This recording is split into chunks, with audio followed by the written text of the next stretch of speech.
It's one of the most controversial projects in North Carolina's history. Like it or not, by the end of the year, toll lanes are planned for a 26-mile stretch of I-77 from Charlotte to Mooresville. While the tolls are new to Charlotte, they're common in places like Washington, D.C. Eyewitness News reporter Joe Bruno traveled there and found a lot of people who are unhappy about how those lanes are working. Joe? Well, first things first, let me call your attention to the bottom of your screen. It's a running tab. Basically, it's an estimate of what you'd be paying in tolls if you were traveling in Washington, D.C. based on estimated rush hour speeds. Back here in Lake Norman, you can see the current state of the construction. When I went to D.C., I found some unexpected issues and toll prices way higher than original projections. The road to Charlotte is covered in construction equipment, paving the way for tolls by the end of the year. But it's as controversial as any project we've seen. So we hit the road to check out a similar project. Late last year, Virginia's Department of Transportation started tolling a 9-mile stretch of I-76 that feeds into Washington, D.C. Just like I-77, at any second the price can change. In the planning stages, VDOT said the average toll would be $17 round trip on that stretch. When we were there just 1 week ago, that wasn't the case. In the evening rush hour, the toll hit $16.50 one way. If you think that's bad, just wait. The next morning, we spotted $35, $36, even $37 tolls. It's absolutely egregious. Lee Carter is a Virginia delegate from Manassas, a town of around 41,000, many of whom rely on 66 to get to and from work. He's a fierce critic of the tolls and the unpredictable dynamic pricing that will soon be in Charlotte. It's not a big inconvenience for people who make $4 million a year.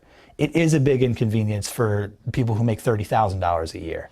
High price aside, Carter says tolling I-66 hasn't helped with congestion and has actually sent more traffic on the local streets. I have no idea how anyone justifies it. VDOT says the toll lanes offer a predictable travel time. And while the price may be high, some drivers are glad to have the option, because before I-66 was tolled, only carpools were allowed on this 9-mile stretch. I think it's a benefit because anyone can take the toll road now. 66 has other benefits that some Charlotte drivers may find more appealing. Carpools with 2 or more people can use 66 for free. 77 will require 3 or more.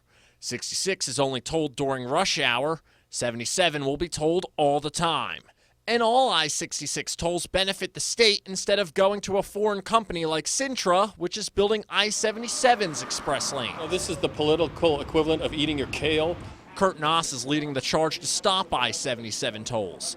Earlier this month, he and 9 others on an advisory board recommended that the state cancel the deal and make one of the toll lanes free. That would still leave 1 toll lane, but the profits would stay in-state instead of going to Sintra, which is based in Spain. It's not the ideal solution that we wanted, but on the other hand, it gets us out from under a 50-year contract, and it puts the public in charge of these tolls as opposed to a private foreign company. The fate of I-77 ultimately rests in Governor Roy Cooper's hands. And back in Virginia, Lee Carter has some advice. Don't do this. It's a horrible idea. Learn from our mistakes. And by the end of the summer, we will likely find out whether the governor listens to it. Using our estimate, in the time that I've been on air, you would have probably gone about 2 miles in D.C. and your tab would already be around $9. NCDOT projects the average I-77 toll to be anywhere from 14 to 40 cents per mile, but like Virginia, there is no limit. Now in July, the department is going to bring back Governor Roy Cooper's thinking on the project. We will then find out where this project will go, but Kurt Noss tells me it's likely that this project will be put into place even if changes are going to be made. Reporting live in Lake Norman, I'm Joe Bruno, Channel 9 Eyewitness News.